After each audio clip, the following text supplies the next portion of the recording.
सर्द रात, सुनसान सड़क और एक ऑटो में बैठी एक औरत जिसे अंदाजा भी नहीं था कि ये सफर उसकी जिंदगी का आखिरी सफर बनने वाला है।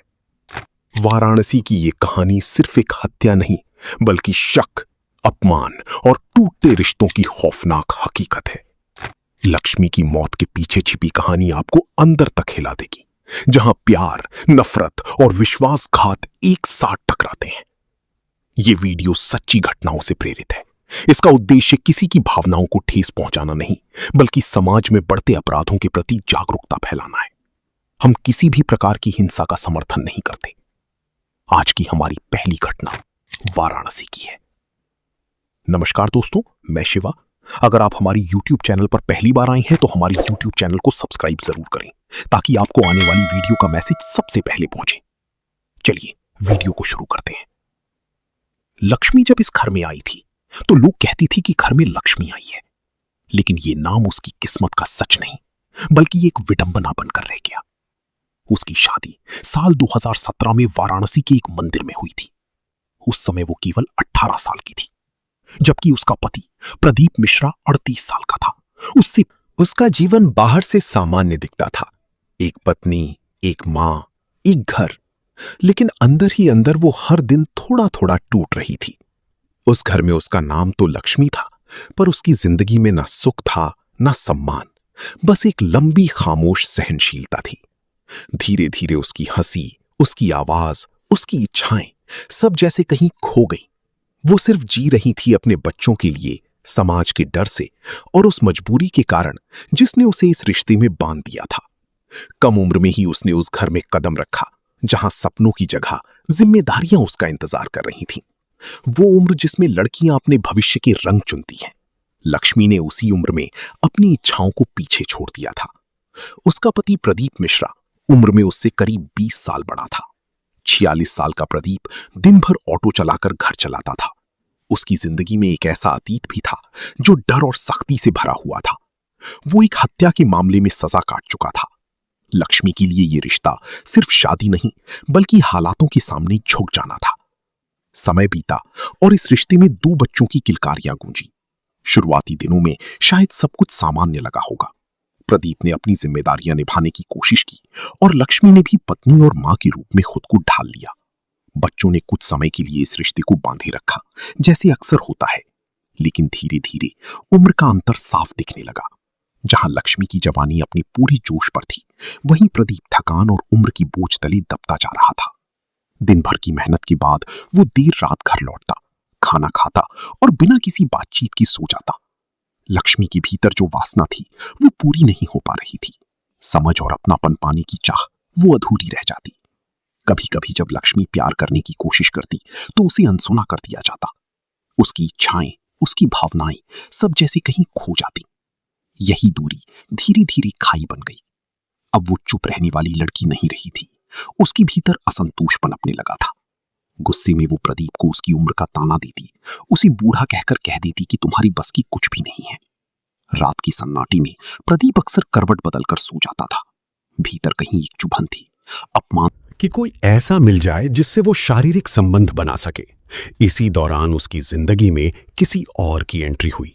फोन पर शुरू हुई बातचीत कब गहरी हो गई, ये शायद खुद लक्ष्मी को भी एहसास नहीं हुआ। अब वो अक्सर मुस्कुराती दिखती, कभी बिना वजह हंस पड़ती तो कभी अचानक खामोश हो जाती। यही बदलाव प्रदीप को अंदर तक कचोटने लगा। उसे महसूस होने लगा था कि लक्ष्मी उससे दूर होती जा रही है। उसके मन में शक ने घर कर लिया था। उसे लगता था कि उसकी उम्र अब उनके रिश्ते के बीच दीवार बन चुकी है और लक्ष्मी उसे बूढ़ा समझकर किसी और की तरफ बढ़ चुकी है। हालांकि उसके पास कोई ठोस सबूत नहीं था, लेकिन जो कुछ हो रहा था वो शक से कहीं ज्यादा था। असलियत ये थी कि लक्ष्मी अब उस रिश्ते से निकल चुकी थी। वो 1-2 नहीं बल्कि 3 बार घर छोड़कर जा चुकी थी। हर बार कुछ दिन, कभी 1 हफ्ता तो कभी 10 दिन बाद वो वापस आ जाती। लेकिन उसके जाने की वजह क्या थी, ये सवाल कभी किसी ने नहीं पूछा, प्रदीप भी नहीं। वो पूछने की हिम्मत नहीं जुटा पाता था, और अगर कभी कुछ पूछने की कोशिश करता तो लक्ष्मी उसे बूढ़ा कहकर चुप करा देती। अपने घर को टूटने से बचाने के लिए वो हर बार खामोश हो जाता। यही खामोशी धीरे धीरे लक्ष्मी की बेपरवाही में बदलती गई। अब वो वही करती थी जो उसका मन चाहता। क्या एक औरत का इस तरह घर छोड़ देना अपराध है, या फिर ये उसके भीतर जमा हो चुकी घुटन से निकलने की एक कोशिश होती है? शायद ये उसके लिए कुछ पल खुलकर सांस लेने का तरीका था। लगातार तनाव और उपेक्षा ने लक्ष्मी को भीतर से थका दिया था।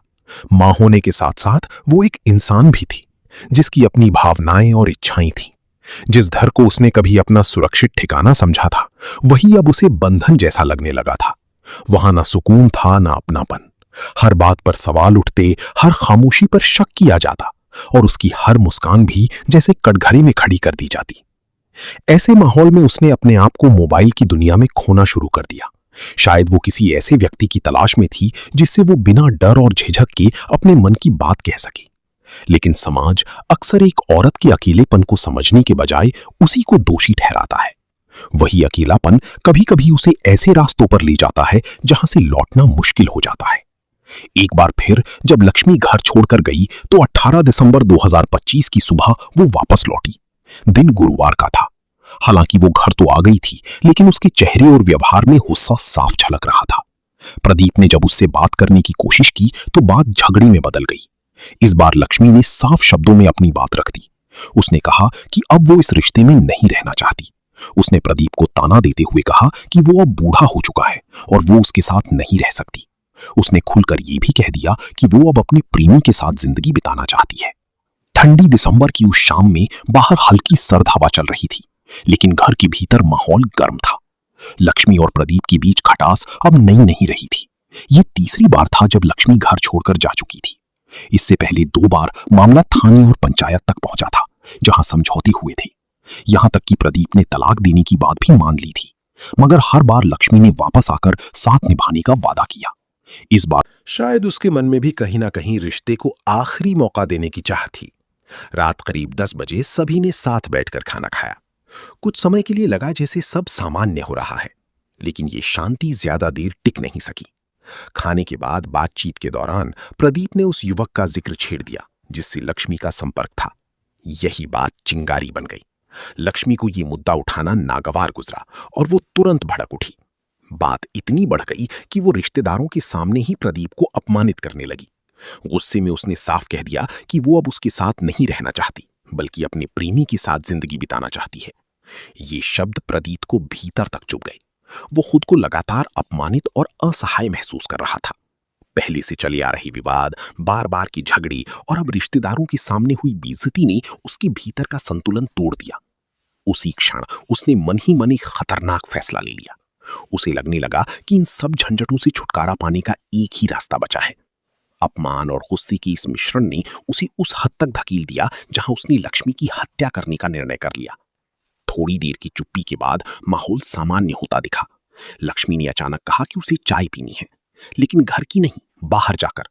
उसकी ये छोटी सी इच्छा किसी को असामान्य नहीं लगी। बहन के घर में बच्ची ही रह गई और प्रदीप उसे ऑटो में बैठाकर निकल पड़ा। बच्चों को क्या पता था कि ये उनकी मां के साथ आखिरी मुलाकात है। करीब 11 बजे का समय रहा होगा। रास्ते में भी लक्ष्मी ने चाय की बात दोहराई।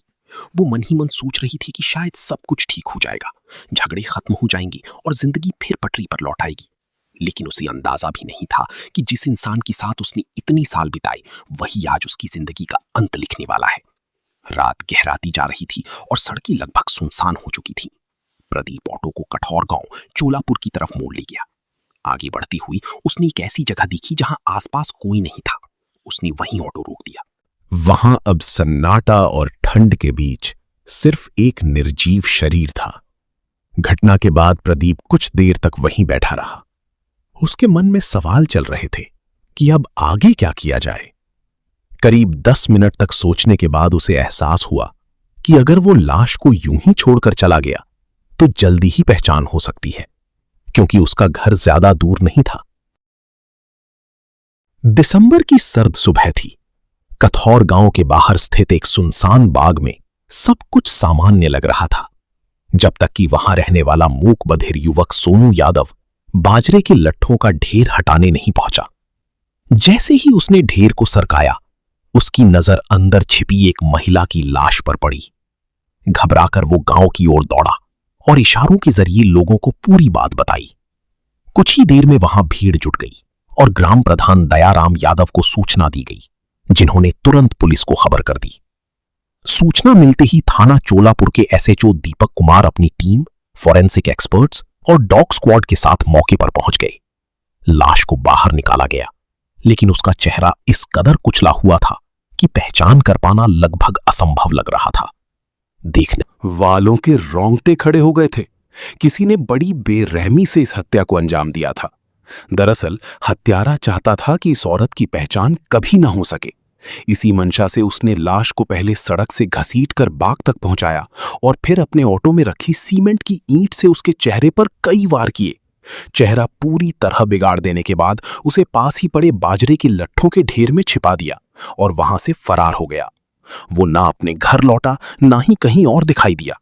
अपने बच्चों को भी उसने बहन के घर पर ही छोड़ दिया था। हत्यारे को पूरा यकीन था कि चेहरा नष्ट कर देने से कोई भी उस महिला को पहचान नहीं पाएगा, लेकिन वो ये भूल गया कि इंसान की पहचान सिर्फ चेहरे से नहीं होती।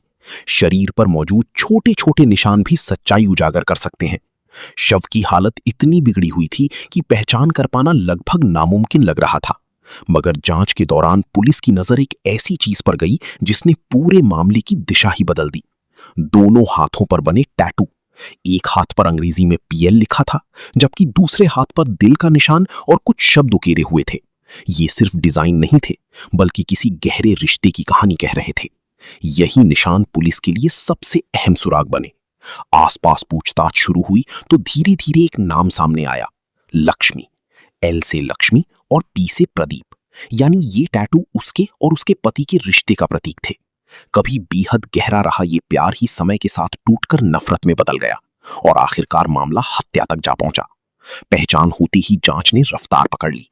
अब पुलिस का ध्यान सीधे लक्ष्मी के पति प्रदीप मिश्रा पर जा टिका, लेकिन जब टीम उसके घर पहुंची वो वहां मौजूद नहीं था। ऐसे में पुलिस ने उसके मोबाइल नंबर को साइलेंस पर डाल दिया और साथ ही इलाके के सीसीटीवी फुटेज खंगालने शुरू कर दिए। तकनीक और सूचनाओं के मेल से आखिरकार पुलिस को सफलता मिली। 22 दिसंबर को महमूदपुर मोड़ के पास प्रदीप मिश्रा उर्फ गुड्डू को उसके ऑटो के साथ दबोच लिया गया।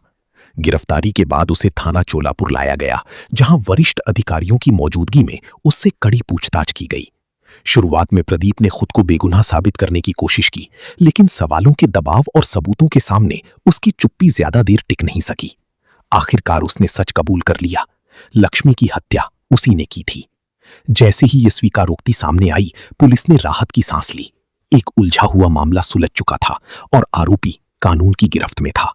रात की खामोशी में जो सच छुपा था वो धीरे धीरे सामने आने लगा। एक आदमी जिसने अपनी ही पत्नी की जान ले ली, अब अपने अपराध को सही ठहराने के लिए वजह गिनाने लगा। जैसे कोई अपने गुनाह का बोझ हल्का करने के लिए तर्क खोजता है, वैसे ही प्रदीप भी लक्ष्मी के खिलाफ बातें कहने लगा। वो बदल गई थी, उससे दूर हो गई थी, किसी और के करीब चली गई थी। लेकिन इन आरोपों के बीच एक बात वो कब